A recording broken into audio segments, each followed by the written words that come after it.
everyone and welcome to FW Accounting. I'm Michelle and I'm going to be talking you through your personal tax return today if you have one to submit.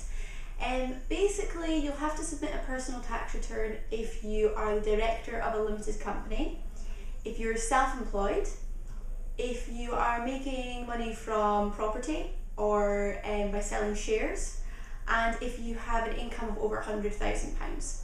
There's other instances that might occur that you might need to submit a personal tax return, so if in doubt, give us a shout and we'll be able to advise you further.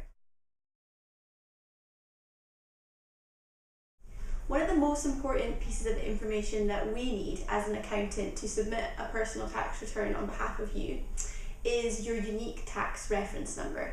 Now, this number is present on all documentation you get from HMRC about personal tax. It's usually at the right hand top corner of any correspondence from HMRC, and you can also find it on your HMRC online filing services. It's really important that we get this in a really prompt manner so that we can submit your personal tax return on time, because without it we'll be unable to do so. So what information will we require to do your personal tax return?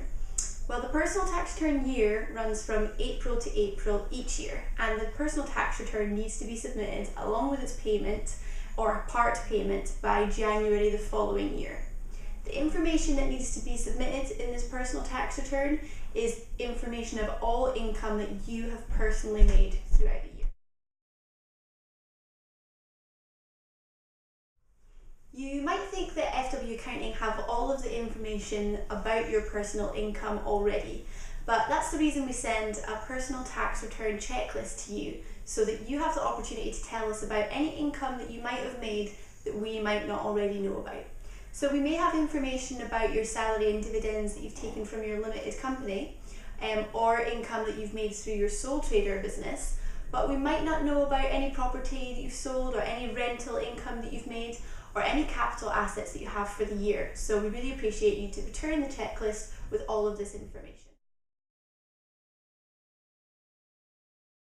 So you might be wondering how much tax you have to pay and when you have to make the payment by. As I said, the personal tax year runs from April to April each year. So this year it'll be April 2011 to April 2012.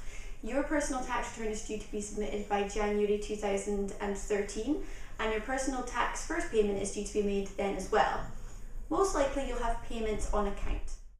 Your second payment on account may be due in July 2013.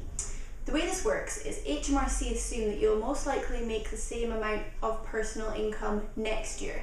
So what they do is help you by spreading it over 2 years, and you're effectively making the first half of your payment for next year early.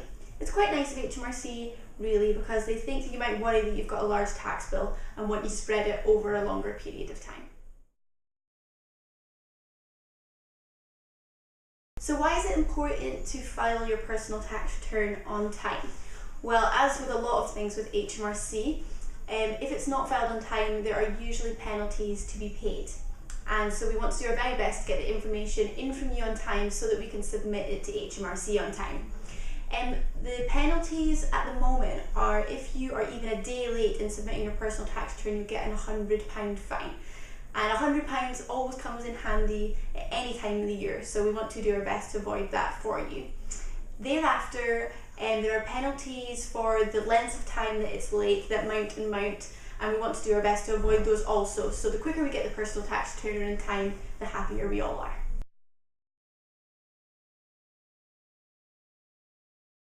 If you have any questions at all about personal tax or anything else, please contact your account manager or contact us at fwaccounting.com, inquiries at fwaccounting.com, or on 0845 582 9000.